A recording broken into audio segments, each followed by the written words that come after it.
سعودی حکومت کی طرف سے بہت بڑا اعلان کر دیا گیا ہے۔ سعودی ولی عہد کا نئے قومی ایئر لائن ریاض ایئر کے قیام کا اعلان۔ یہاں پہ ایک امپورٹنٹ پوائنٹ بتاتے چلوں کہ سعودی نیوز کے مطابق نئی ایئر لائن ریاض ایئر مکمل طور پر سعودی پبلک انویسٹمنٹ فنڈ کی ملکیت ہوگی۔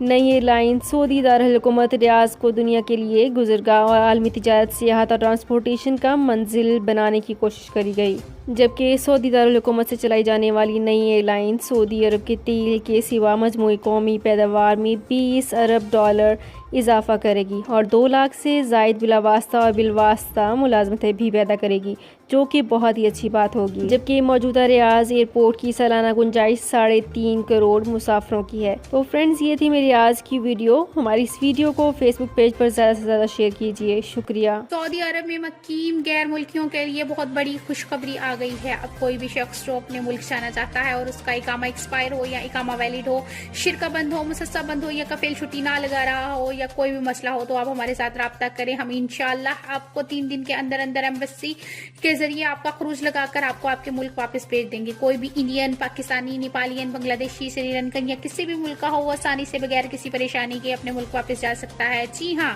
اسکرین پر آپ کے سامنے جو نمبر شو ہو رہا ہے، اس پر آپ کانٹیکٹ کریں۔ انشاءاللہ 3 دن کے اندر اندر آپ کو آپ کے ملک واپس بھیج دیا جائے گا۔ مطلوب کیس والے رابطہ نہ کریں۔ شکریہ۔